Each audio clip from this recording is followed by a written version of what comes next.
All right. We got some good stuff to talk about today. Let's dig into it.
When somebody tells you who they are, believe them the first time.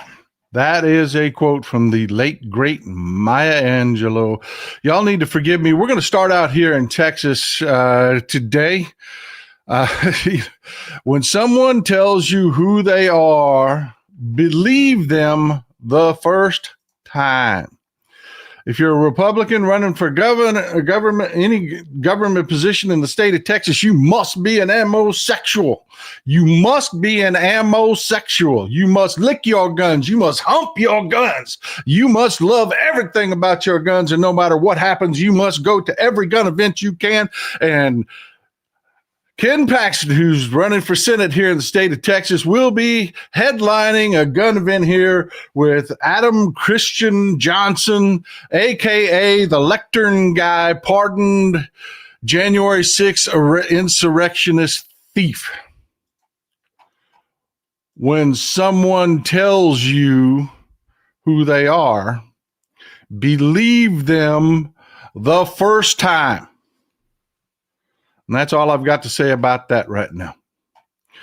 We want to get a couple things out of the way real quick. The RFK thing, I'm not going to spend a lot of time on it. I'm not. Look, you know what this guy is. He's a grifter. He's a loser. He's an idiot. He's a moron.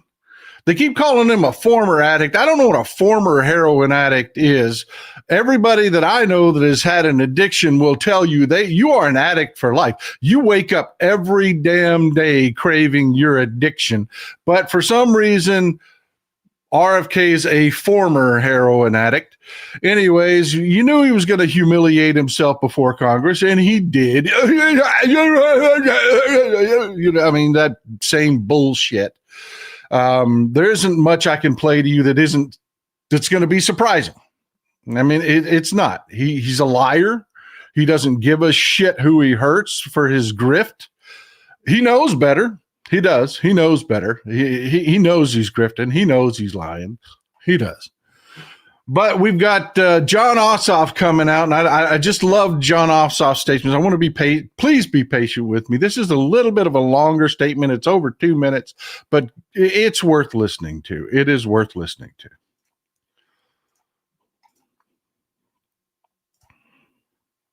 Good morning, everyone. Thank you, Senator Murphy. Thank you to my colleagues. Thank you to the hosts of today's event. Mr. Kennedy never should have received so much as a hearing in the United States Senate.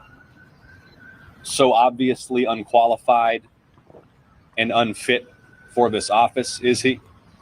He never should have been confirmed by the United States Senate, and he needs to resign. It is one thing to be a skeptic or a reformer. It is quite another to be a fool and a wrecking ball. And the destruction of the CDC in Georgia, the systematic dismantling of American public health is putting children and families across the country at risk every single day. This is chaos. It is out of control. And every day this continues, more and more Americans are put at risk by Mr. Kennedy's radical and incoherent ideology.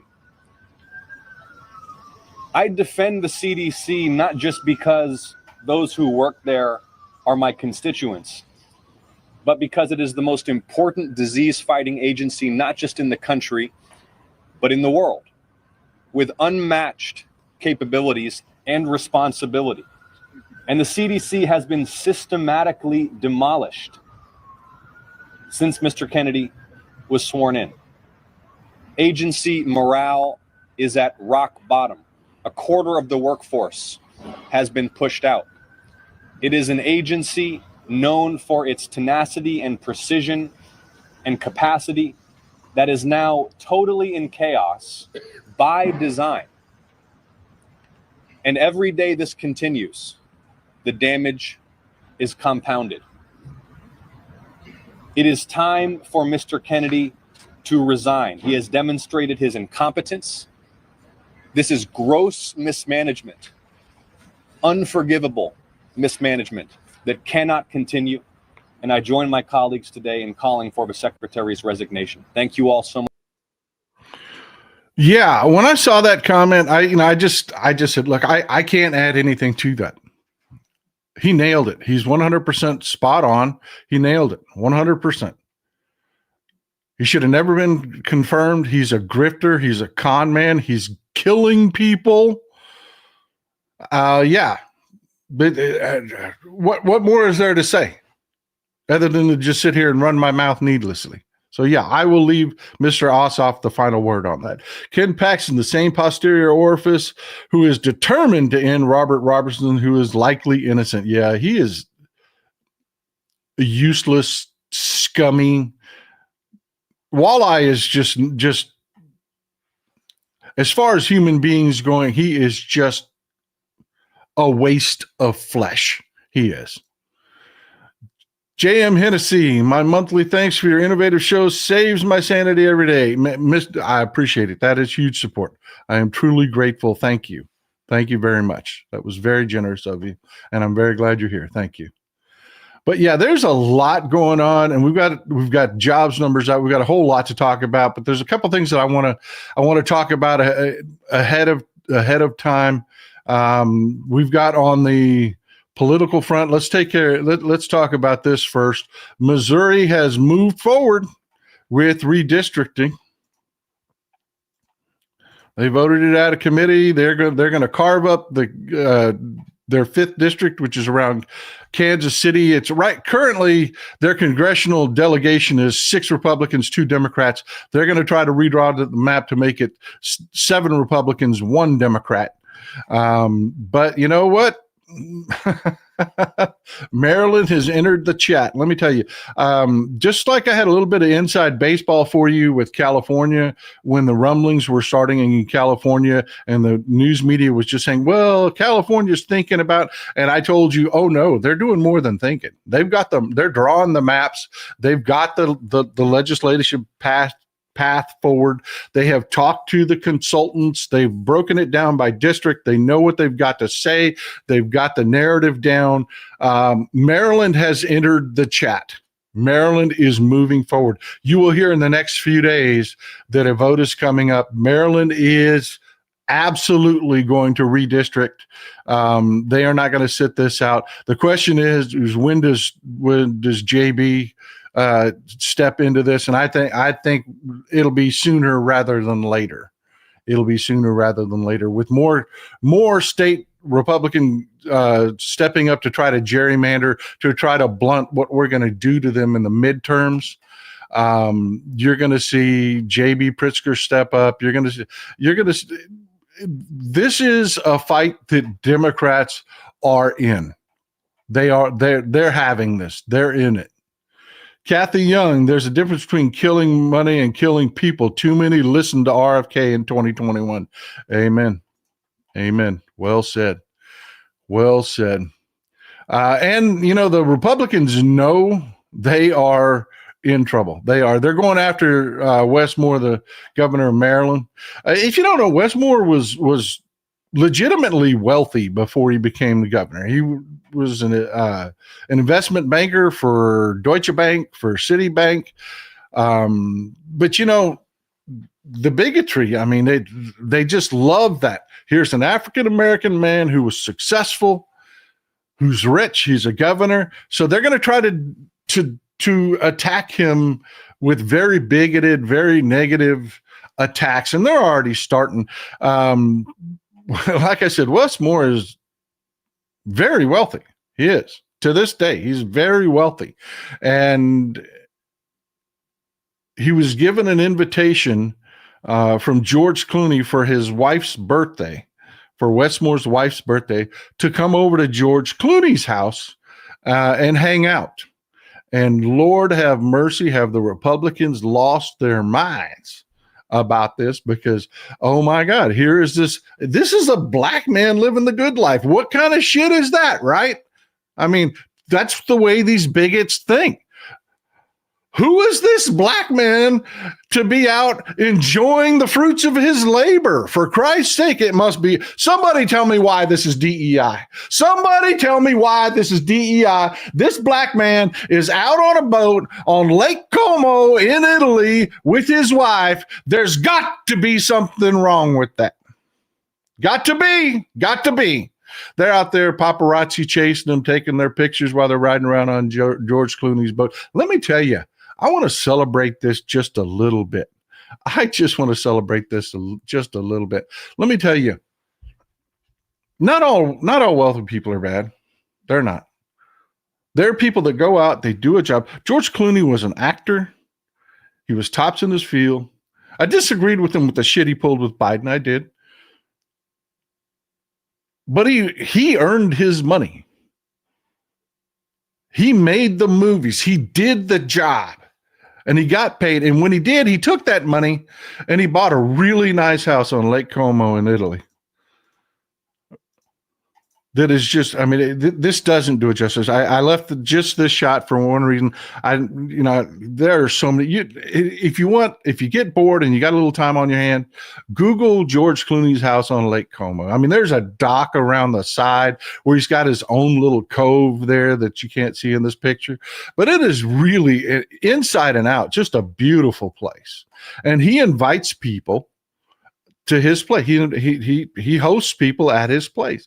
Prince Harry and Meghan Markle, Harry and Meghan stayed there for a few weeks, and the paparazzi just hang out all around this place. And this is what the Republicans have. They're going to cheat. They're going to gerrymander. So they're going to attack Wes Moore with bigoted freaking attacks because a guy that paid his own way, paid for his own trip. The people of Maryland didn't send him anywhere. He had vacation time coming. Oh my God. A black man dared get wealthy and take a trip that any one of us would die to go on, took his wife to meet George Clooney on Lake Como. Good for Wes Moore. Good for Wes Moore. Mike Daly, rather than spend a day with Clooney, rather spend a day with Clooney than Epstein. Amen, brother. Amen. I hear you. 100%. 100%. Amen. Well said. Well said.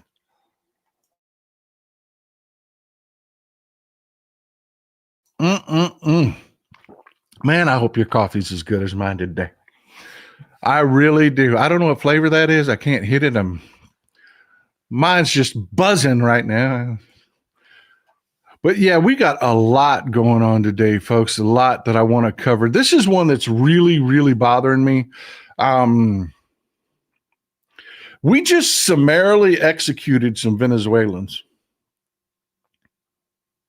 Yeah. Let me say that again. The United States of America just summarily executed some Venezuelans. And Fox News, when RFK Jr. was getting wrecked in that hearing, didn't play that. They played this.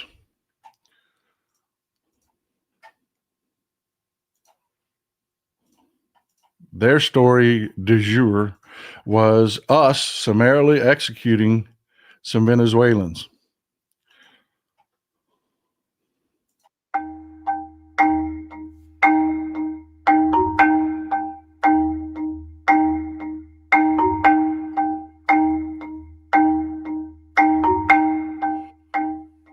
The president is going to be on offense against drug cartels and drug trafficking in the United States. It destabilizes not just the country, but the entire Caribbean basin.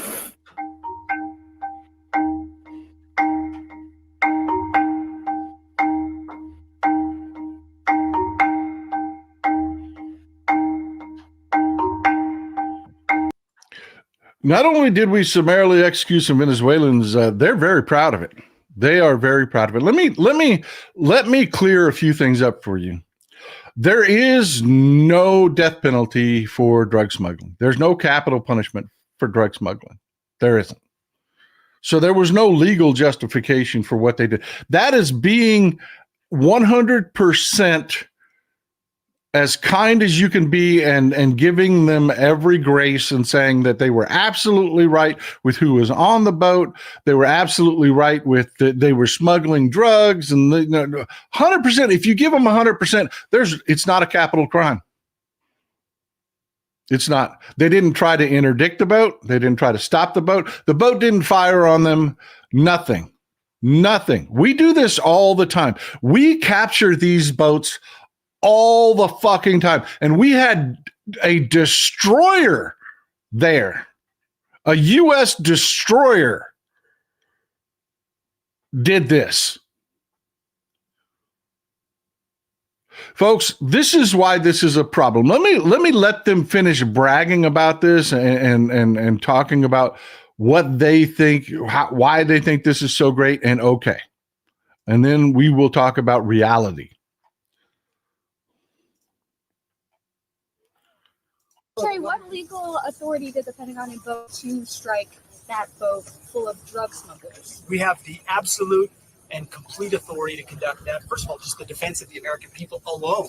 100,000 Americans were killed each year under the previous administration because of an open border and open drug traffic flow. Was there an that is an assault on the American people. I said we smoked a drug boat, and there's 11 narco terrorists at the bottom of the ocean.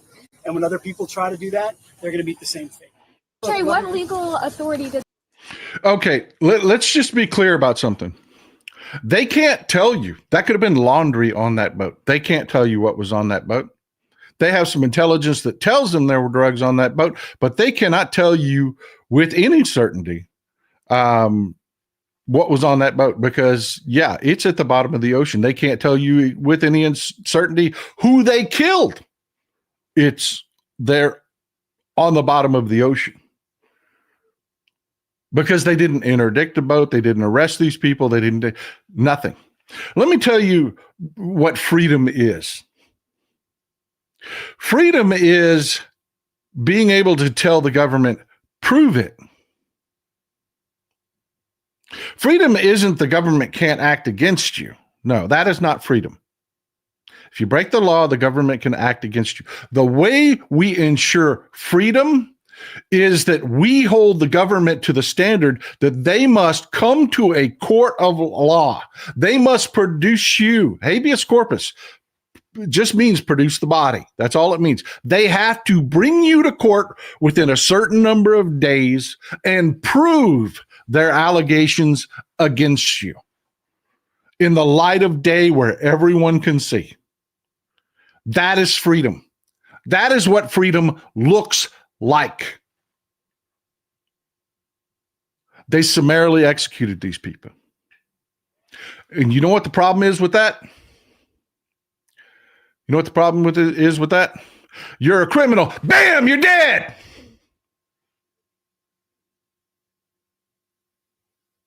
Prove it. I don't have to. You know, the Republicans are so big on we can't register our guns. That's a slippery slope, man. That's a slippery slope. Let me tell you what a slippery slope is. Bam, you're dead. I ain't got to prove shit. That's a slippery fucking slope. They have proven nothing. They did not present any case in a court of law. They saw some people that they said, I think that those people are criminals and I'm going to kill them. That is the end of freedom. That is it. And it was done for one reason and one reason only.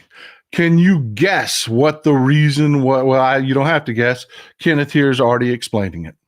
And this is why I love you people so much.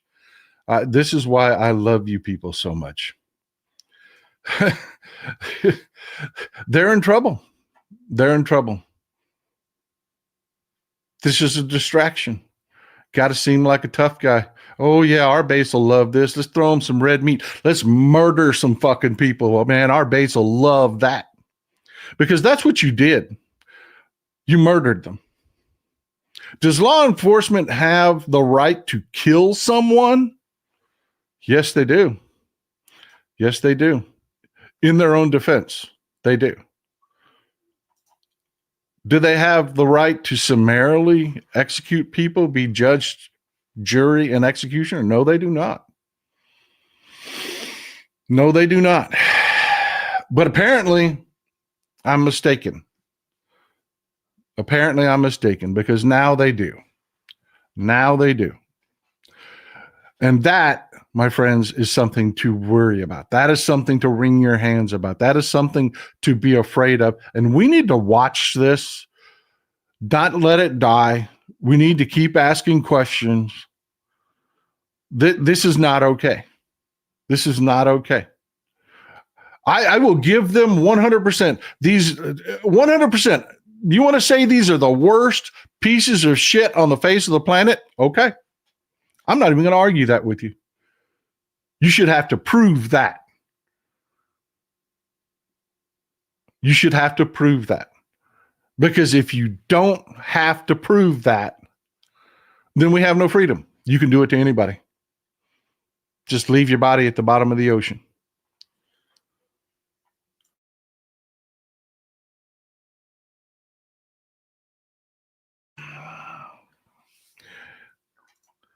Exactly what this is about. They needed to change the narrative on Fox News from the Epstein files. You know, they've broken ground on the Epstein ballroom. So this also happened. I want to introduce you to Jason Yates. This is Jason Yates. You know, I've talked to you about this before, about how the Republicans married religion and politics. The way it was done, and on one side of it, you know, you had the political side of it, then you had the religious side of it, you know, also, you know, the husband and the bride. The bride was guys like James Dobson that were just doing everything they could to marry religion and politics. Well, this is Jason Yates. He was the CEO of My Faith Votes. This is from his appearance on James Dobson's podcast. Jason Yates really worked hard to make sure Christians turned out and voted Republican. Made it their Christian duty to show up and be Republicans. And I have to tell you, anytime you're a smart group. This is not me talking. This is us having a conversation. If you're watching this on replay, if you're on a PC, you can't do it on a mobile device, but if you're on a PC, you can just hit, there's a little button down there called the panel. Hit that and see the live chat. The live chat. I got to get used to go in the right direction. To me, y'all are over here. On replay, y'all are over here. But hit that button. And see what these folks are saying, because this is this is important. I mean, this really is important.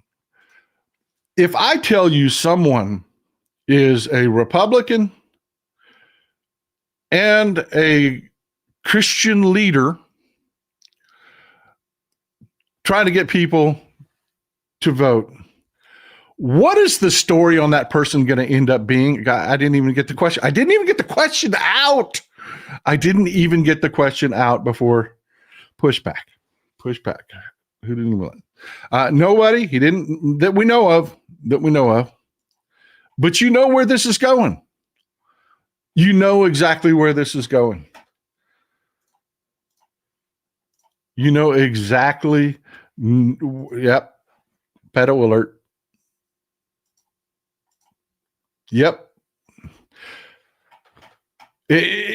Why is, I mean, I don't even know. Why is not even the right question. What is it what is, What do we say here? How many times does this have to happen? How many times does this have to happen before we realize that, yes, they are the worst? That they always, always, always, always fall into this group. How many of these guys have to go down? I mean, this was something. This is something. Let me tell you how this happened. A family member of Yates was going through a dresser in his office and found a hard drive. He kept the hard drive, pulled it out of a computer and kept the hard drive.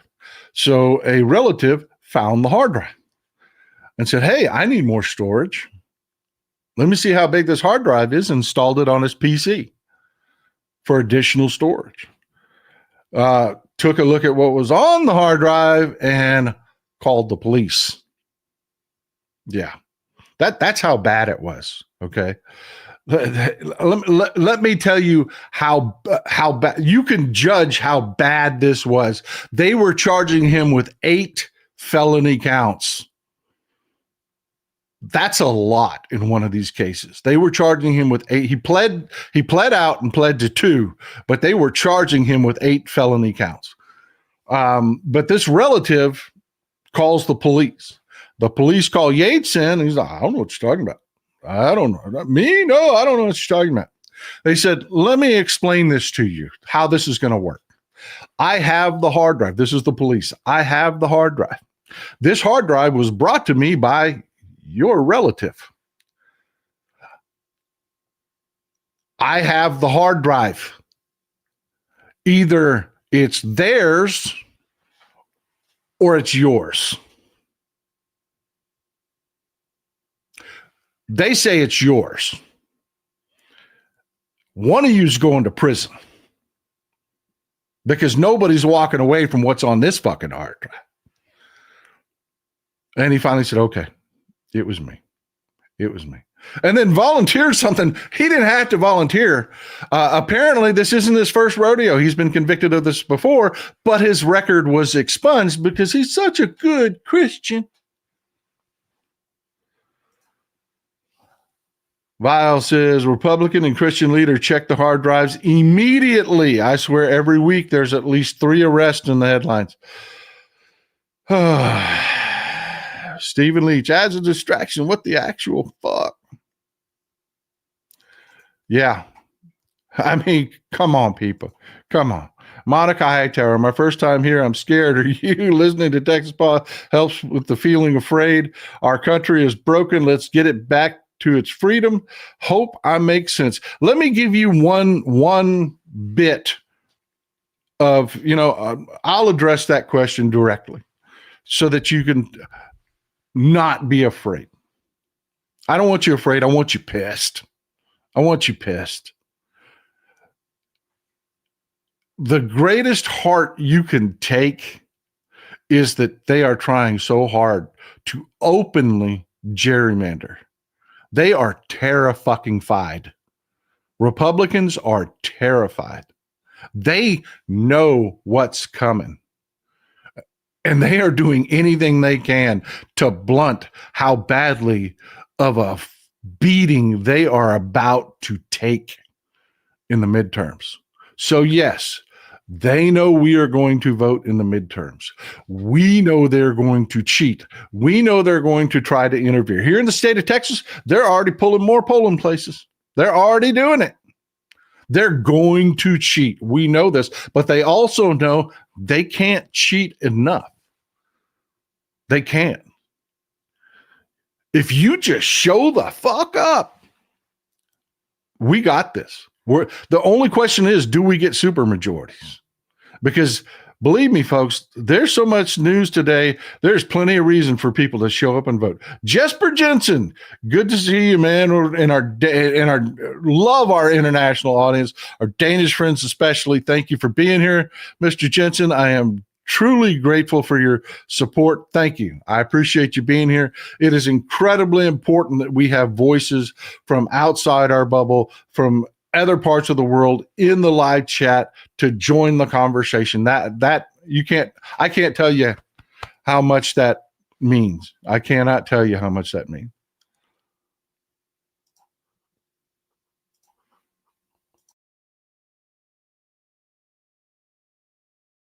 But if you want just some idea of how troubled this organization was, even before they found out that it was run by a fucking pedo, yeah. Y'all recognize Alan West here? Yeah. Alan West was, if you don't know who Alan West is, he was kicked out of the military for beating the shit out of a prisoner. Yeah, in Iraq. They had a cop that they wanted information out of, and he ordered his soldiers to beat the shit out of the guy. Then he joined the party, beat the shit out of the guy. They took the guy outside, stuck his head. There's a bucket full of sand that they keep outside, so for people to, decock their weapons just in case there's a bullet in it.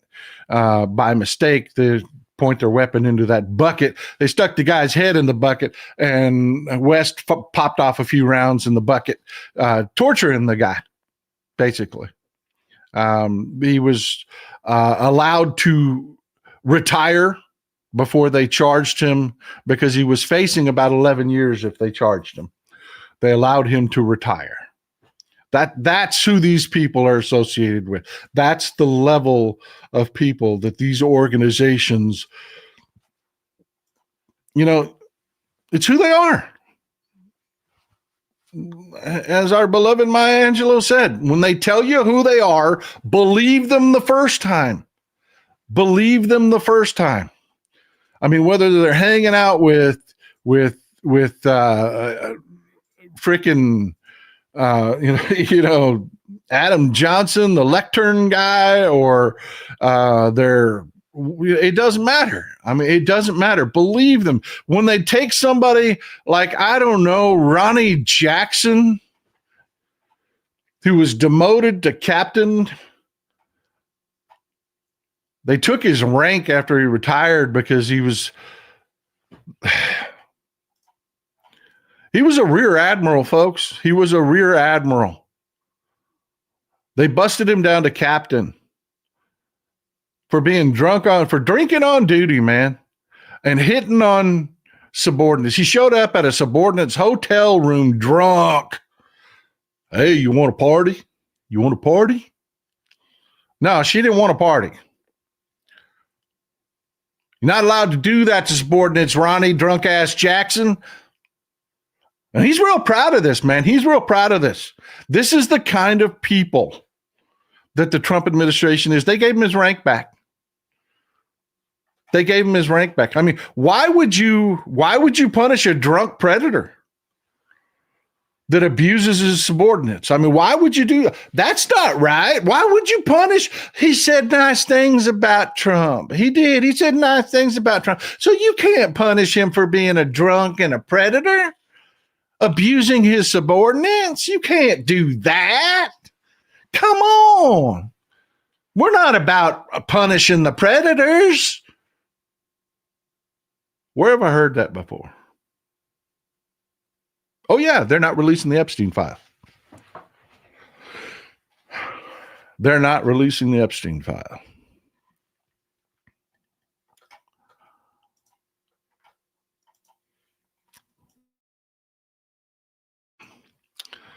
Apparently, Trump was very, very, very, very butthurt about the meeting with Xi. He was very upset that his man was cuddling up with Xi.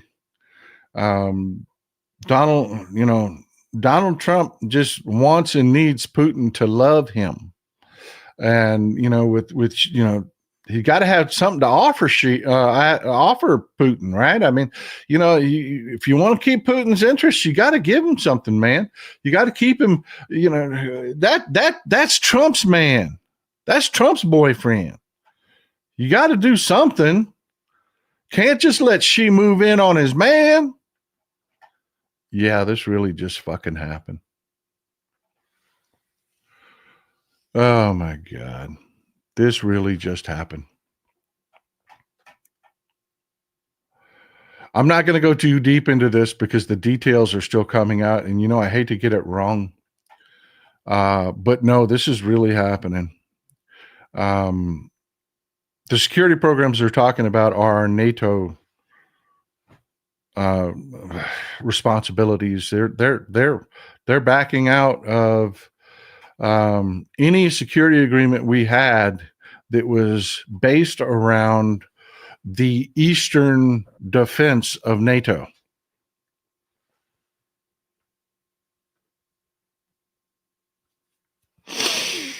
Yeah, they're really doing that. They're really doing that. They're cutting the nuts off of NATO. You know, you knew there was going to be a reaction to Putin and Xi, you know, toasting champagne and cuddling up, but yeah, I didn't know Trump was going to betray Europe to do it. But yeah, and I got to tell you that's just not even a tweak from in the news. It's just not. It's not even a tweak in the news. But you know, there we are. There we are. So yeah, we have more news coming. Just one thing after another.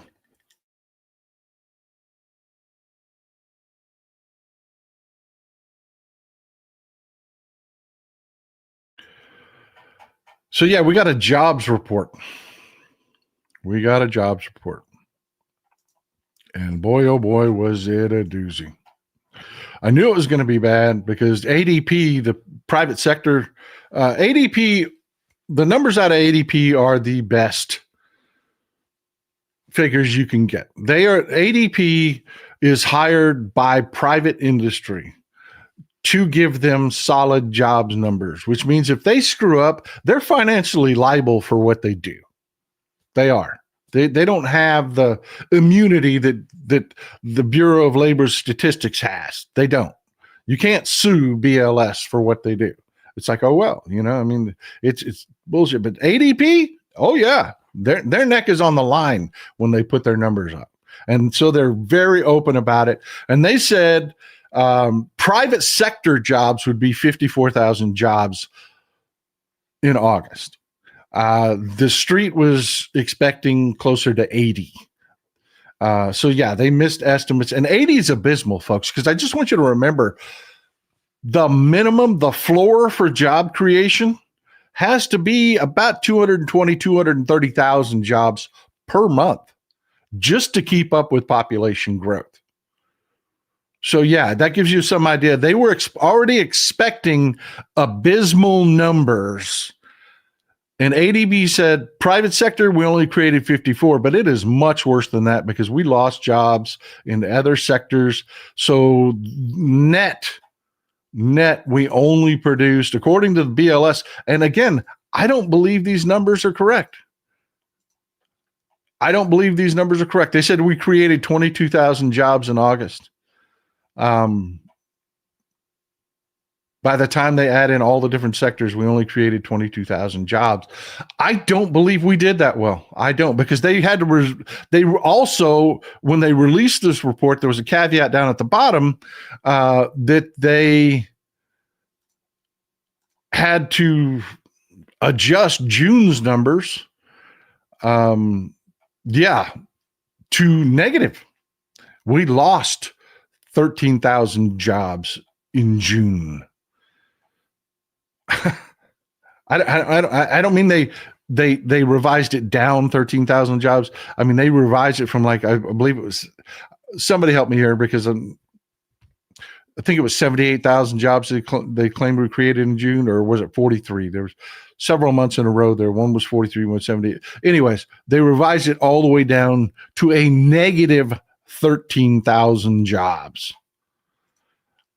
Alan, thank you, my friend. Thank you for being here to support the show. Yes, if you didn't know, we busted 200,000 subscribers, and we're going to keep going. We're just going to keep going. We're just going to keep growing. And I mean, they can't stop us. They can't stop us. Every day I see new people in here, and I'm telling you, I know they cannot stop us. So yeah, when Trump was and Trump knew it was going to be bad. And I'm gonna say this again. I don't believe that these numbers are as good as what they're representing, because they're only saying 22,000 jobs. I'm sorry. I don't believe it was. I don't believe it. Take a drive around your town. Don't just listen to me. Go look for your own eyes. I mean, we were shocked the last time. There's a couple towns around here, one a little bit bigger than the other. Went to the bigger town around here, and we were driving around. There's no wait time. I haven't had to wait for a table in a restaurant, and I don't remember. I don't remember when. I don't care when you go. You don't have to wait. Everything is dead. The stores are dead. It's just the economy is freaking tanking, because not only are the jobs numbers terrible. Canadian Paul, roundtable dinner last night for big money in the USA. Not one spine was detected. Yeah, I got a little clip from that.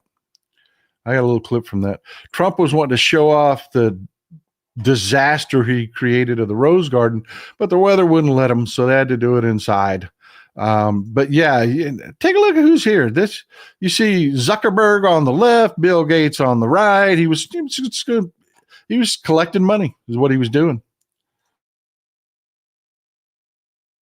I don't know about you, but I'm really sick of seeing these people with Trump. I really am. But kudos to this reporter for asking this question. I'll play the clip and we'll talk about it after. Thank you, Mr. President. Tomorrow we have a jobs report coming out, the first since the BLS commissioner who you fired won't be there. A lot of people will be turning to you to see if you believe the data that's released. Can you commit to saying the data will be credible? The number, I don't know, they come out tomorrow, but the real numbers that I'm talking about are going to be whatever it is, but will be in a year from now, when these monstrous, huge, beautiful places, the palaces of genius, and when they start opening up, you're seeing, I think you'll see job numbers that are going to be absolutely incredible. Right now, it's a lot of construction numbers, but you're going to see job numbers like our country has never seen before. 2 weeks. It's always 2 weeks. It's always, yeah. Oh, wait, it'll be in the future. It's 2 weeks. Next year now. It's next year. Yeah, and here's Howard Nutlick here on trying to, that is going to be, that's what the message is. Wait till next year. It's going to be great. We've just laid the foundation. It's going to be awesome. It's going to be great next year. Just, of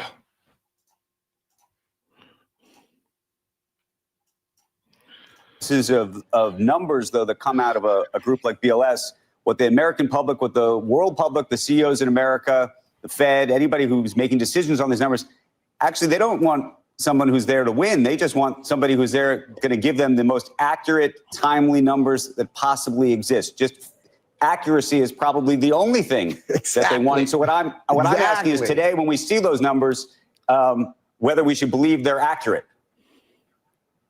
I think they'll get better, because you'll take out the people who are just trying to create noise against the president. Take out the people trying to create noise. Let's get the act. Do you hear what he just said? I'm going to pause it for a second. Do you hear what he just said? He's telling you to your face, they're going to fuck the numbers. That's what he's telling you right here. He's claiming that the Bureau of Labor Statistics, which is nonpartisan, is full of people just making noise against the Trump administration. Fake news, fake news. It's all fake news, unless it's good news. And then we're great. He's telling you they're going to fuck the numbers. Agent Cajun John Leger, good to see you, my friend. Big, beautiful hello. Good to see you, my brother. Thank you for always being here. Thanks for supporting the show. I'm truly grateful.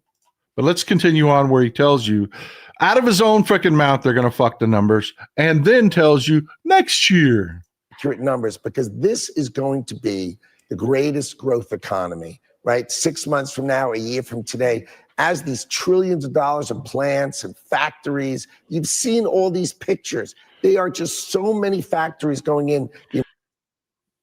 Next year, huh? Next year? Next year. When it's bad news, it's going to be next year. It's going to be next year. Nancy Williams, I hope this helps keep your message. I appreciate you. It does. Can't do it without you. I'm doing this full time now. You're it. Melissa A., I only wish that more people would wake up and see that we are heading into a depression. You know, the recession has already started for working people. It has. It has already started for working people.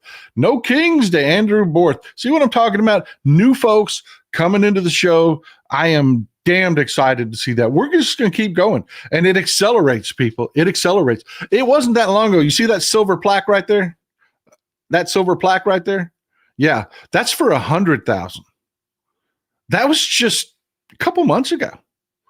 It accelerates. We're going to bust 1 million. You're going to see a gold plaque up there pretty soon when we bust 1 million. And it's guys like Andrew here that are proving to me that that's going to happen. Andrew, thanks for the support. No King's Day, October 8th. No King's Day 2.0 is happening on October 18th, folks.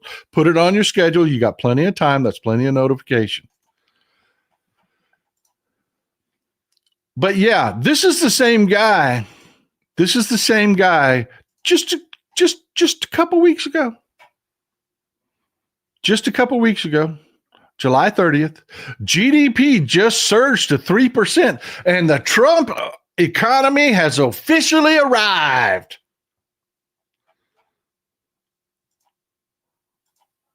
Yeah, that's when he got a little bit of good news that turned out to be bullshit. When they get good news, woo, it's the Trump economy's here. When reality hits, it'll be good next year. It'll be good next year. It'll be good next year.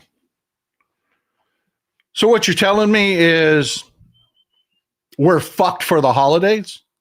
That's what you're telling me? That's what you're telling me. Because, folks, it's not just abysmal jobs. 4.3% unemployment. This is the first time since COVID that we have had more people looking for jobs than we had jobs available. Not only can we not marry them together, they're just not there. The jobs are just not there. And on top of that, inflation. Inflation ticked up again in August. CPI said it's over 3%. It's like 3.2, 3.3%. Again, remember, you want it between 2 and 2.5% is where you want your inflation, and it keeps ticking up. Are you hearing me? Are you hearing me what I said? Jobs are tanking. The economy, the recession's already started for the working class. But they can't keep inflation under control. It's continuing to grow. That is what you call stagflation, people. The last time we saw this, you were talking Reagan. Vincent Day, thank you for always being here, brother. I really appreciate you, man. I really appreciate you, foundational supporters. E.T., my man, one way the numbers are washed is unemployment. They only report those that are actually filing, but when you can no longer collect, you no longer file. Yeah, the numbers don't show the people that have given up or fallen off the rolls. They don't. It is worse than what they're representing. But folks, you are smart people. You are smart people. You understand this. You understand this. Look, this is the breakdown. We lost in June. We lost 13,000 jobs. We went negative in June. All right. Then the breakdown on August jobs is healthcare. Healthcare was the only sector that really drove this. They created 31,000 healthcare jobs. I mean, you understand. I mean, I love our doctors. I love our nurses. I love that. But you understand you cannot run an economy off of healthcare, right? Economy is a net expense. It's not adding anything to the value of our nation. It doesn't. It adds to our quality of life. It adds to our longevity. But you cannot run a nation off healthcare. You can't. We're already the most expensive healthcare in the world. And that is the sector that added 31,000 jobs and was the great driver. Okay. And then you have leisure and hospitality, not high paying jobs. They added 28,000. Professional and business services, those are your money making jobs. They lost 17,000 jobs in August. They lost 17,000 jobs. Your professionals and your business administration and business services lost money. What does that tell you about the economy? If you're firing the professionals that you hire to run your business, to service your business and provide your business services, if you're firing those people, if you're shedding those jobs, what does that tell you about the economy? I keep telling you about red flags, red flags, red flags. Don't believe the bullshit. Just look at the red flags. If you're if you're firing the people that you need for your business to operate and make money, that means you got no fucking customers. That just means that simple. You have no fucking customers. All right. Then on top of that, manufacturing. What did I just tell you? Manufacturing shed 12,000 jobs. Despite the fact that Trump's been telling you, oh, tariffs are going to mean a boom for the economy, because the really simple people that always believe that, oh, if we just protect our markets, then they'll build factories here and it'll be great. But economics is much more complicated than that. So no, the tariffs didn't result in a manufacturing boom. They actually lost 12,000 jobs last month because the fucking economy's tanking. Because the economy is tanking. And it's willful. It's willful. They did it on purpose because they're morons. Trump doesn't know shit about running the economy. Hell, he ran his own businesses into the ground. Then he's got Nutlick and Navarro are the two people telling him what to do, and they're morons. One of them's a criminal.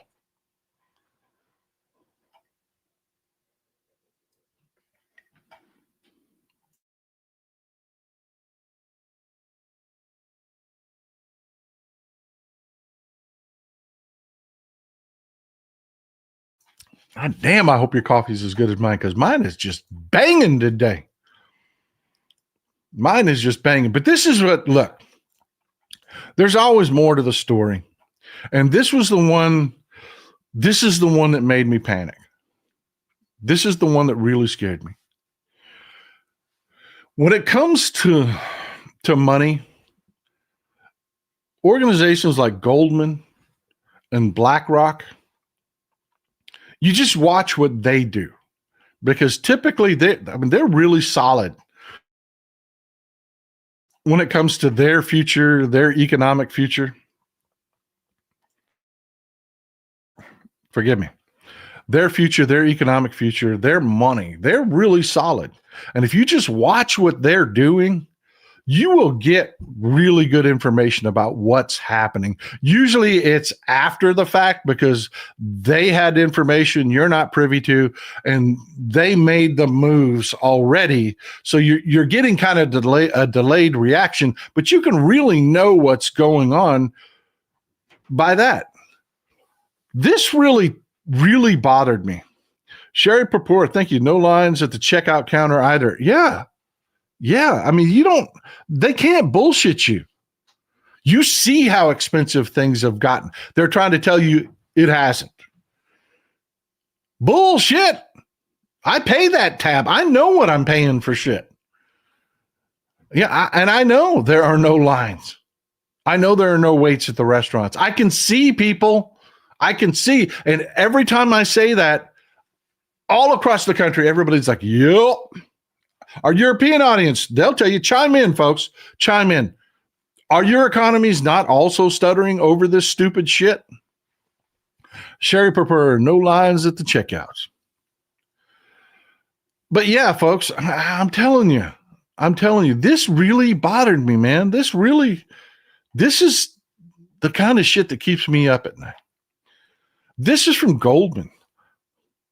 August payroll growth have fallen short of economists' forecasts in 10 of the past 15 years, Goldman Sachs said in a research note. Subsequent revisions have upgraded the totals by a median of 61,000, the research firm said.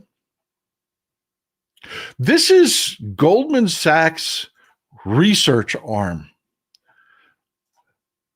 And what they're saying here is, in the last 15 years, the 10 times they revised the numbers for August upward. So yeah, don't panic. Don't worry. That's what's going to happen here. That's what they're saying. That is insane, folks. Let me tell you, y'all have seen this before. Y'all have seen this before. I want to show you what this is like. Everybody's seen a roulette table, and this little board in the upper left-hand corner, the tote board, in the upper left-hand corner, that tells you what the previous spins were. You know, that is one of the greatest gimmicks that casinos have ever created. It is. And here's why. It means nothing. That tote board has no predictive capabilities about what the next spin is going to be. But every human being that sees that tote board says, oh, they're spinning red. Let me bet on red. And you think you have a way of predicting what's next, so you're more likely to put some chips down. But that tote board is meaningless. Just because you had 10 red spins in a row means nothing for that 11th spin. It's the same odds of it being black or red, no matter what. That's what Goldman Sachs just said. Our tote board says that 10 out of the last 15 years, they revised the numbers in August upward. So we believe they're going to do it again. Bullshit. Bullshit. That has no influence on what's going to happen next. None whatsoever. Because economic reality is what dictates what happens with the job number. And that tote board doesn't report economic realities. It just reports what happened in the past. And that scares the fuck out of me. It really scares the fuck out of me. If Goldman Sachs is really telling themselves and other people in the world, look at the tote board, we're fucked. Chris R., I try to bring a certain levity so I don't lose my fucking mind over all this. That's serious. People making a point don't appreciate, but I'll refrain today. Chris, I appreciate you being here, brother. Sense of humor or not, I appreciate you being here. I really do. But yeah,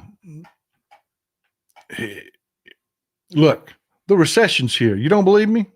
Okay. Listen to Cletus.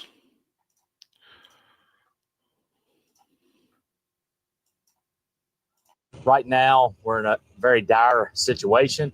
September is upon us. Harvest is starting in the deep south, and we have 0 bushels of soybeans on the books to be sold to China for this current crop that's about to come out of the field.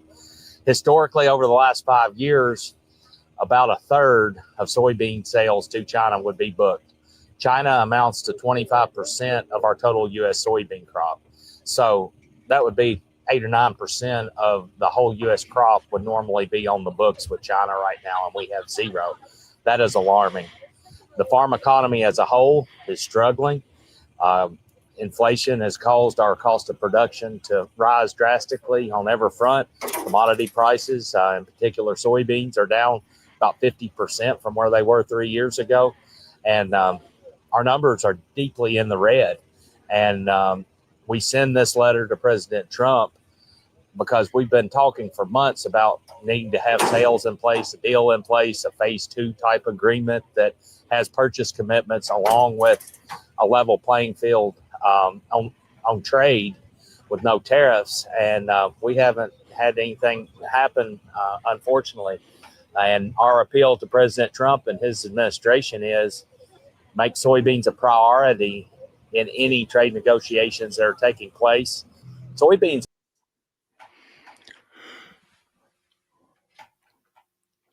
This is what you voted for, Cletus. Yeah, I know you thought no matter what, because they did it last time. They fucking did it last time. They sent you a check, Cletus. Last time they fucked everything up, they sent you a check. So you were cool with it, man. Let's fuck everybody else over. Hell, they'll send me a check if it fucks me over. I ain't got nothing to worry about. Well, fuck you, Cletus. You're in the same boat we are. You're in the same fucking boat we are, and you ain't getting a check. You ain't getting a check. Because they've got to pretend the economy's doing well, you asshole. Because that's what they've been selling. Let me tariff everybody and shift my tax burden onto you. Shh, it's a sales tax, but you don't know that. Because it'll be great. The economy will take off. Everything will be great. Everything will be perfect. Look, everything's perfect. Everything's great. Look, shut up, Cletus. Shut up. This is what we're dealing with, folks. And you know this fucker voted for Trump. Listen to the way he talks about it. We've sent a letter to President Trump asking him to, don't you know we voted for you? Just like the Cubans that he's deporting, that are sending in the same fucking letter. They're saying, why are you deporting me? Alto Eager, catching up from the beginning, but here's my lady. I appreciate you always being here, brother. I appreciate you also always being here. No shit, man. I don't have anything. My family are farmers. I love farmers. I really do. But I got nothing in the tank, man. I do. I got nothing in the tank. You can't say you didn't know. He did it to you last time. And you voted for him again over your fucking bigotry. Cletus, I got nothing for you, man. I can't even muster sympathy. I just can't. Dollar straws, farmer screwed over again. Yep. Patty R, for the cussing jar, thanks for all. I'm sorry about all the cussing, folks. I really am sorry about all the cussing. But it just pisses me off to see somebody like old Cletus there. Oh, we ain't sold no soybeans. This is bad. What did you think was going to happen, Cletus? Well, we don't know. Bullshit. What happened last time, Cletus? What happens every time there's a Republican in charge, let alone Republican in charge of the administration, the judiciary, and the legislature? Every damn time the Republicans are in charge, the economy is destroyed. And every time you vote for it because of your bigotry. They're eating the dogs, Cletus. They eat the cats. That's why they ain't eating your fucking soybeans, Cletus. They're eating the dogs and the cats instead. You moron.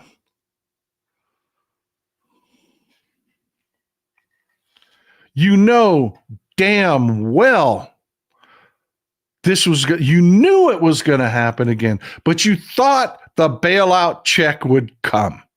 Well, no bailout check this time, Cletus. No bailout check.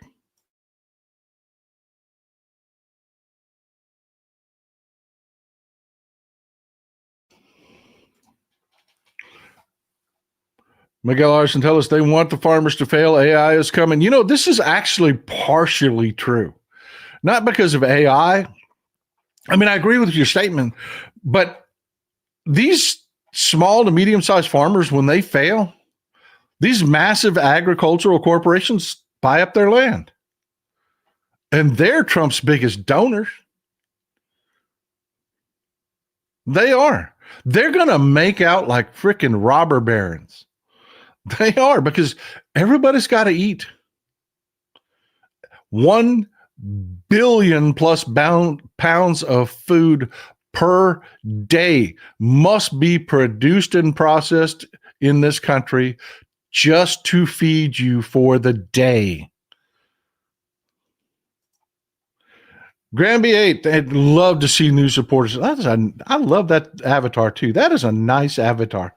For the curse jar, let it out, Paul. Thank you. I appreciate it. I can't hold it in. I'm sorry, folks. I really am sorry about the cussing, but it's who I am. And when I get pissed, this is how I sound. Sorry. Paco Sullivan, fuck them all. Yeah. I don't know, folks. I don't mean to be, it's not in my nature to be cruel. It's not. You know, on every issue, I'm always, it's nuanced. It's, we have to look at the nuance of it. Yeah, people are going to get hurt, but this was so goddamn stupid. You knew.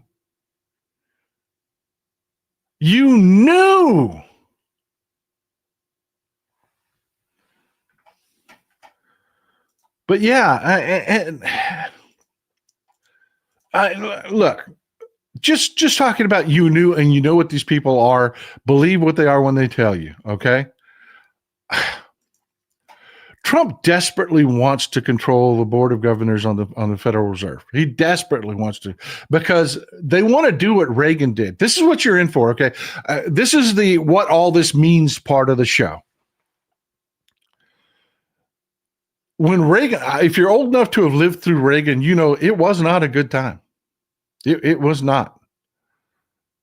Every bit of economic growth that came out of the Reagan era was absolutely decimated by inflation and high interest rates. It was. It absolutely was. And I am telling you, folks, these people, they don't care. See, in the Reagan administration, those interest rates just spiked astronomically because of the inflation. They were trying desperately to get the inflation under control. This administration will not do that. They will fucking bankrupt us as a country. Yeah, Trump believes in bankruptcy. He has no problem in driving our country into insolvency. He doesn't. Look at the way he's conducted his business. Can't get loans? No problem. Go to Russia. He's wrecked his own personal credit. Do you think he gives a shit about us defaulting and losing our credit rating? He does not. I assure you, he does not. Skeet said, this proves to me that Trump is Krasnov, but the administration is complicit in him killing the U.S. economy. Every Republican is complicit in him destroying the U.S. economy. Benaloco, maybe Cletus will lose weight on his new budget. That's just mean, man. I love you, Benaloco. I really do. You are my favorite crazy hippie chick. You really are.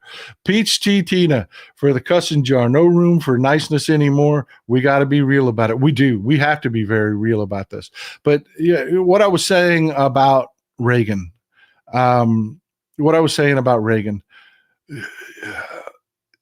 it was a similar situation. You had stagnation and inflation.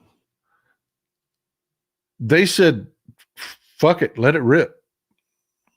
And they slashed taxes and did everything they could in Reagan's first year to incentivize the economy and set it on fire. And it did. It took off. You know, I am honest here. The economy took off under the Reagan years, but then it got decimated by inflation. Just decimated. I mean, you're talking about a period where my parents bought a house. I think they paid $5,000 for a 5-bedroom, almost 3,000 square foot house. It was big. It was in a upscale middle class neighborhood. They paid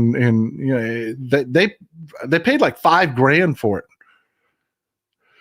A couple years later, Houses were selling for 70 grand, 80 grand. I believe my sister bought a 3-bedroom, 2-bath house in a suburb at 16% interest and paid $80,000 for it, if I remember correctly.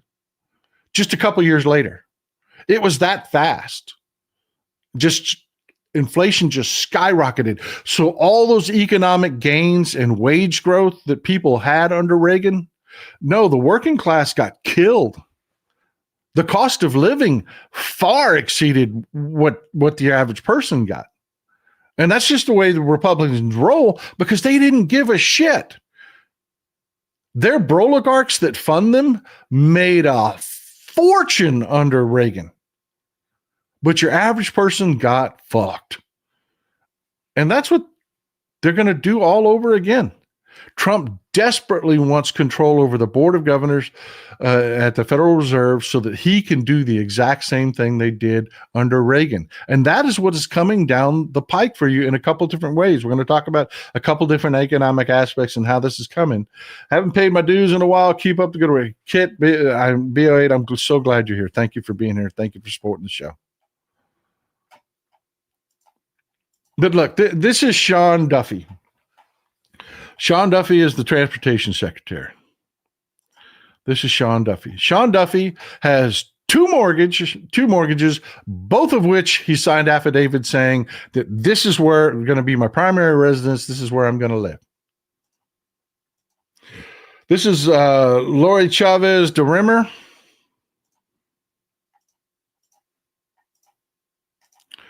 Two mortgages, two affidavits saying this is going to be my primary residence.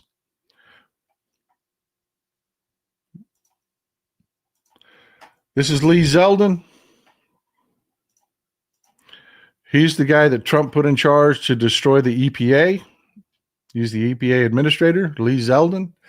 Again, two mortgages in quick succession where he claimed both houses were going to be his primary residence.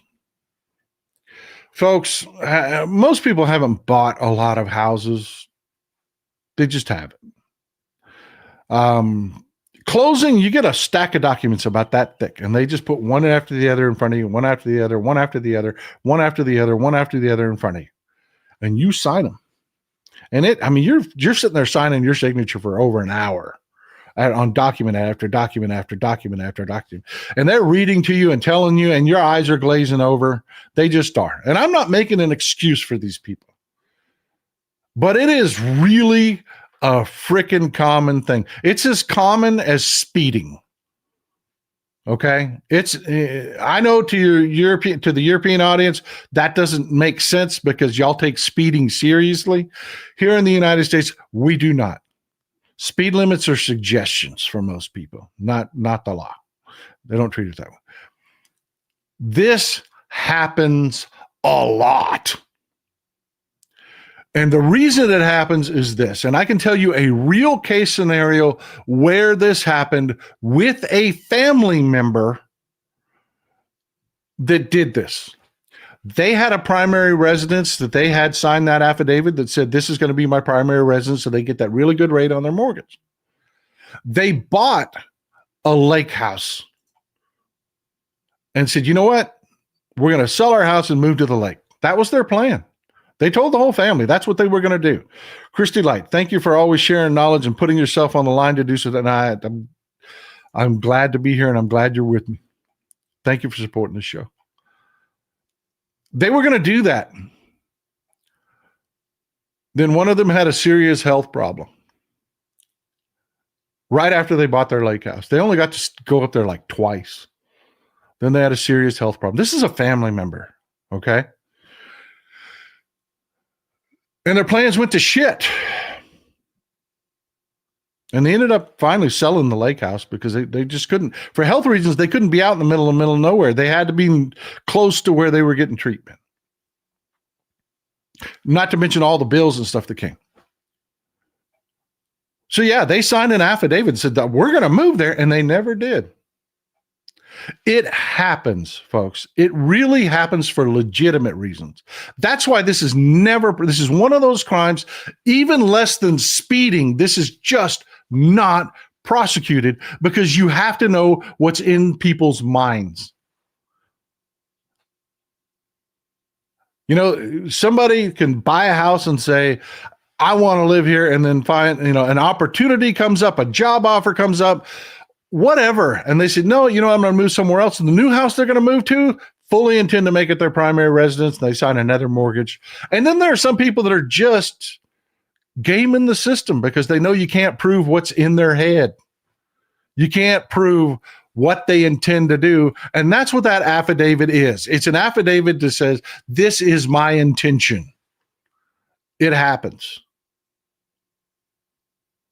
On a whole spectrum of reasons. One, over here, legitimate shit happened. Over here, just people wanting to get their mortgage, man.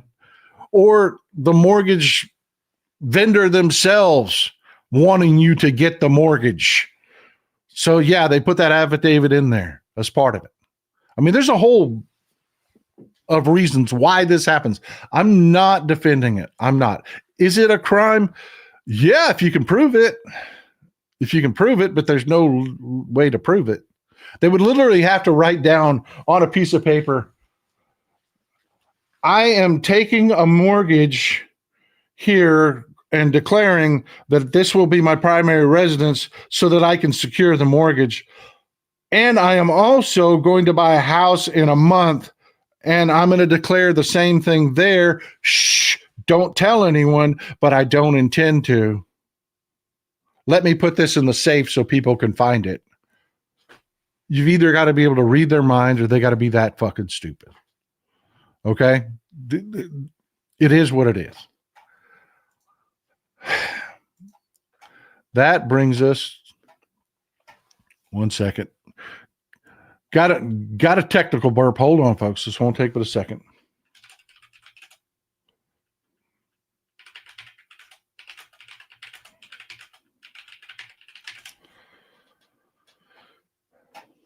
That brings us to Lisa Cook.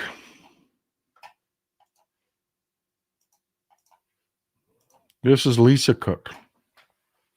Lisa Cook had 2 mortgages in relatively close succession. As close as you get for buying houses. I mean, most people don't buy 2 houses at one time, and neither did she. But in relatively close succession, she bought 2 houses. Both of the mortgages had that affidavit, and Trump tried to fire her to take over the board of governors by claiming that that was nefarious and a crime without proving a crime, which he has no legal authority to do. You can only fire by law, by statute. The Fed is independent of the administration because they want the Fed acting on behalf of the country, not an administration. Trump is trying to change that, just like they did the Supreme Court.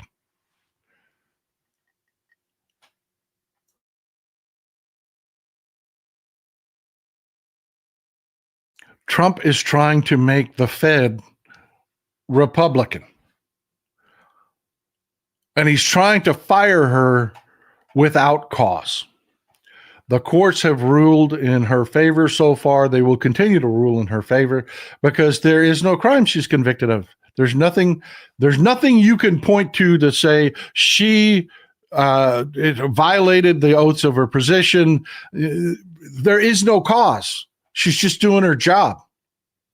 But Trump wants to control the Fed because they want to do a Reagan 2.0. And folks, that is not a good thing. Frank Stoller, thank you for being here, brother. Thank you for being here. You will not take my sweet Madam Blue. Peace. Peace. Peace unto you, my brother. Peace unto you. L. Pete, I lived through the Reagan years. I bought a house in 78 at 13.5%, no jobs. I almost lost my house. I had to stand in line for unemployment. I never felt so stressed out and weak. Yeah, it was not a good time for working people. It wasn't. A lot of oligarchs made a lot of money out of the Reagan years, but no, it wasn't good for people. And they're trying to do it all over again. That's what this is about. Now, here's the thing. We are a community here, and I want to hear from you. We got a little bit of time left. I want this to be our round table. I want to hear from you. We're facing stagflation. What do we do? If we cut interest rates, that will make money cheaper. It will spur the economy. It will. It'll spur the economy, but that will drive inflation. Oh my God, my dog just, are you okay, man? Yeah, I'm good. But that will drive inflation. It will. Cutting interest rates will drive inflation higher, just like it happened in the 80s. That will dampen the economy. Again, it will be that cycle. They will cut interest rates, the economy will take off, but then that will drive inflation, and the economy will tank again. You will get a short burst in jobs, but then that will go away.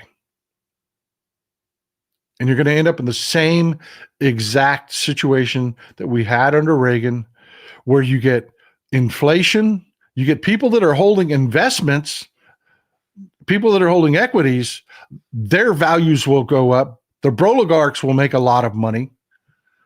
But the average person, no, they're going to get hurt badly. Demetrius Cephas, is it Cephas or Cephas? Trump is saying, what is good for me is not good for thee. Yeah, that's exactly what we're seeing. They're shifting tax burdens onto you, more and more tax burdens. That's what these tariffs are. They're moving the tax burdens from the oligarchs onto you. Now they're trying to get control of the Fed so that they can do what is good for them, not for you. Here's the question. Take Trump off the table. In this economic environment, what do we do? If they leave interest rates where they are, the economy suffers.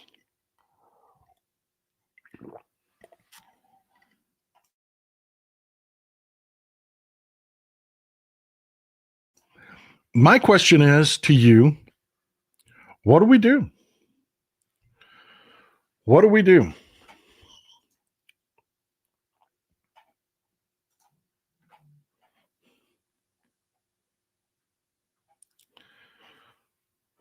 Yeah, that the round table has begun, folks. I'm waiting for you. Are smart people. You are professionals. You are investment advisors. You're doctors, nurses, you're lawyers. You are a bunch of really, I've got some professors in here that reach out to me. What do we do?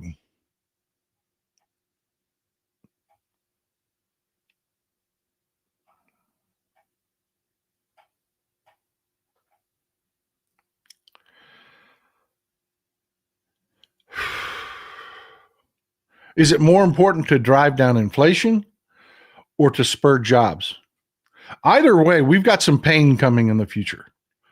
And you can't go both ways. If you spur jobs, you drive inflation. If you keep inflation down, we're going to lose more jobs. My take on it would be, let's keep interest rates where they are. Let's let the economy slow down. That will end this tariffs bullshit and their wet dream of shifting their tax burdens onto us. They'll have to end the tariffs to try to spur the economy. To me, that would be ideal. I can't see them giving up on their dream of shifting their tax burdens from them onto you, which is what tariffs do. I see them slashing interest rates, finally getting hold of the Fed, slashing interest rates, driving up inflation, which in turn will have to drive up interest rates again later to try to get control of that runaway inflation. I'm saying let's take the hit now. And I know that's a fucked up thing to say. It really is. I know that. It is, because what I'm saying is people are going to get hurt.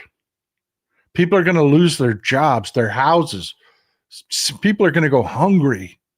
It's not, I don't say that lightly. I don't say that like it's a good thing. It isn't.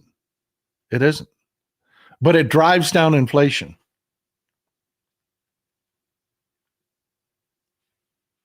If I were president, that's what I would do. I would get in front of a microphone and I would say, this is the situation. This idiot tariff shit drove us into the situation. We had a good humming along economy. They wrecked it over stupid dreams to shift their tax burden off the oligarchs onto you. They went with this tariff route, which muzzled the economy, which suffocated the economy. Now the economy is suffering, but inflation is going up. I'm going to ease inflation by slashing the tariffs, which is going to kill our revenue, because they are getting revenue off the tariffs, even though they're taking it out of your pocket or the profit margins of businesses, which cannot be sustained, which will eventually come out of your pocket. There is revenue there. We'd have to let that revenue go, which would mean that we'd have to raise interest rates to make bonds attractive, because again, Republicans have bankrupted our government. Damn near it. We're only a few years away from it. Spicy Jester, The Guardian, is reporting Trump will send troops to Boston now too. Folks, he's sending military into our streets. Wake up. If you support this, you do not believe in democracy. They train for war, not solving crimes. Yep. Again, that is because of what's happened with the Epstein situation. Republicans voted again to kill the release of the Epstein files. We know for a fact that Republicans are in it. We do. And I'm going to play for you a clip here in just a second from Thomas Massey that will explain exactly why they're doing that. But yeah, folks, look, I don't mean to be be a dampener, but yeah, you know, what's going to happen? Let me explain. Oil prices are going to come down. They're going to fall. They're going to fall. This economic news means no demand. We've got massive production all over the globe. Again, OPEC is not slashing production. Russia is selling oil through China. Everybody's pumping as fast as they can pump, and the economy is slowing down. That means gas prices in the short term will come down. They are. But, you know, everybody's predicting that they're going to need natural gas, which means that, you know, natural gas prices and your electric bills are going to go up, which are going to help drive inflation. American oil companies are screwed. They are. We've talked about it before. Their floor for the prices that prices can drop to before they start going bankrupt. Yeah, prices are going to plunge well below that. And Donald Trump is going to sit on the national television and claim that that's a good thing. And it's not. It's not. It's just not. Low oil prices are good for you to a degree. And after a while, it starts hurting you. Yeah, exactly. Exactly, Ed P. You can't eat gasoline. You can't. There's the big picture, folks. This is why we have leaders. This is why we have leaders, because these are hard decisions that people have to make. Be prepared, stay informed, eat the rich. Yeah. But yeah, let me find this for you. Too many tabs open. I couldn't get this video open.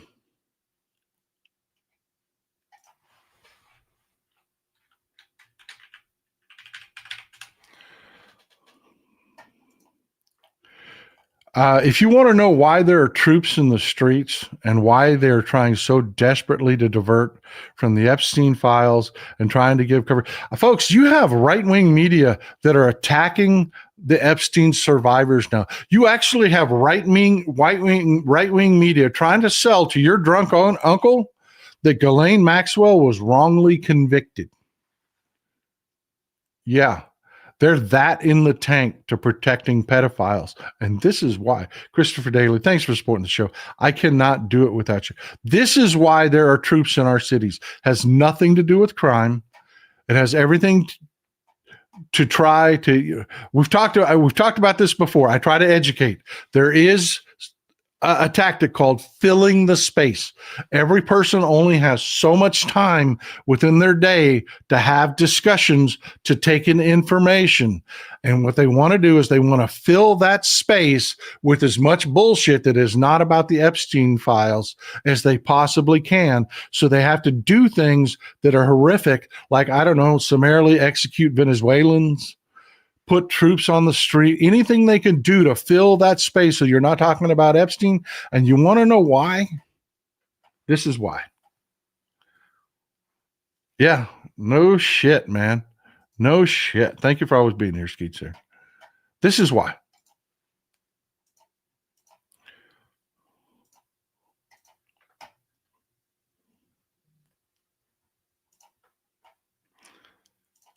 Let me give you the name of one of the billionaires who's running $2 million of ads in my district since I started this effort. His name is John Paulson. He's a hedge fund manager and a major donor to the Republican Party, a major donor to the Speaker of the House, a major donor to the president's campaign, and he's in Epstein's black book. Now that's public, but that's indicative of the types of people who may be implicated or just embarrassed by a complete release of these files. Let me give you the name of one of the billionaires who. Yeah.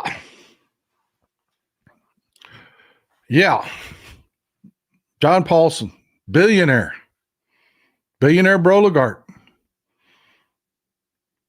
If you want to see what his donations look like, I can pull them up for you.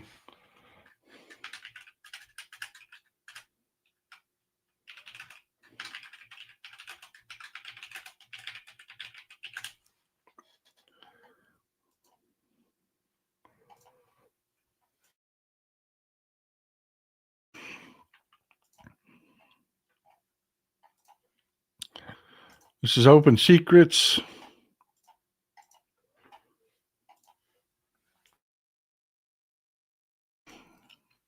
This is Open Secrets. Ah, that's awful damn red, man. That is awful damn red. And that's just the stuff they can track. This is not the dark money. No, he doesn't donate to. No, he does not. There's no. They did this. I don't know why they did this in blue. This doesn't represent Democrats here. He does not donate to Democrats. He doesn't. You see this line down here? That's Democrats. That line is 0. He donates to Republicans. And after Citizens United, his money went dark. A lot of his money went dark. This is why Republicans will not show you the Epstein file. Because it's filled with people like John Paulson.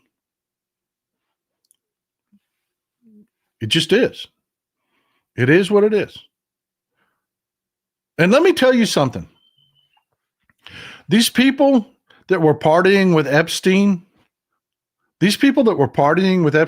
didn't stop when Epstein died. They didn't. Pedophiles don't quit until you lock them in a cage. They don't quit.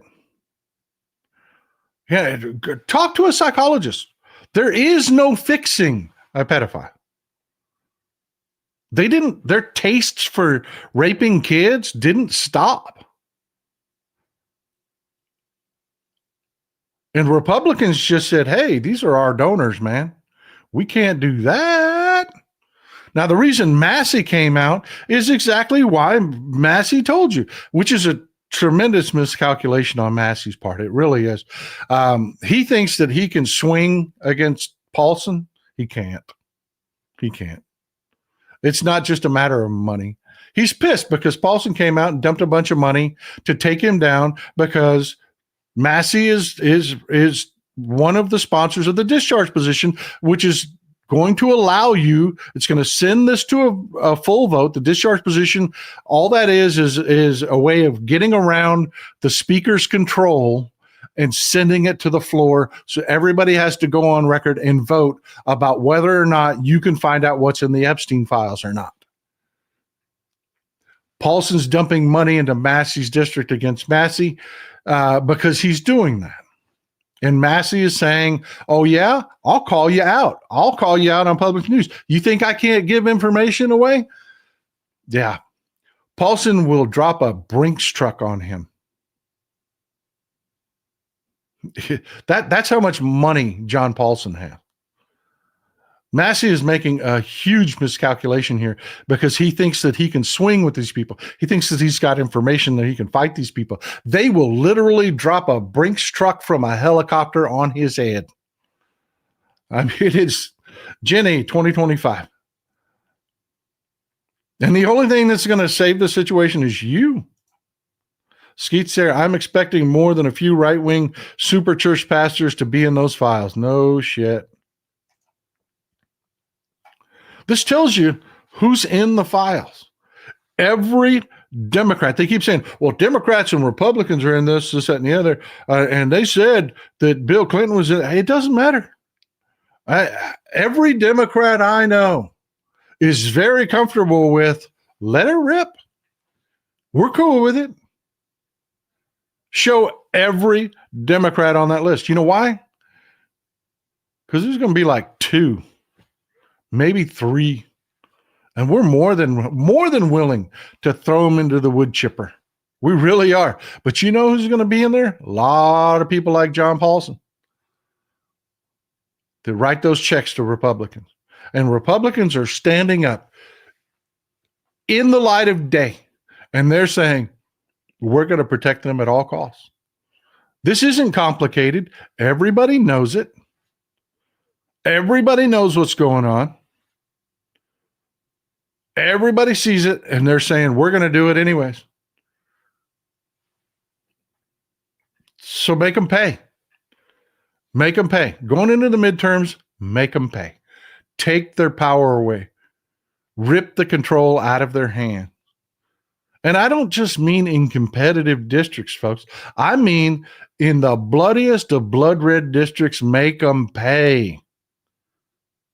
They're showing you who they are. Believe them. Anyways, that's what I've got for you today, folks. Thank you for all the support. I'm truly grateful. I really am. I'm doing this full time now. I cannot do it without you. The Democrats don't pay me. There's no billionaire oligarch paying me. It's just you and selling the cups, man. That's it. That's it. And by the way, there's a new JD Vance coming out pretty soon. It'll be a little bit. We're working on. I'm trying to come up with some ideas, but there's a new JD Vance, the Just Dance Vance Cup. Anyways, enjoy some Texas cities at night.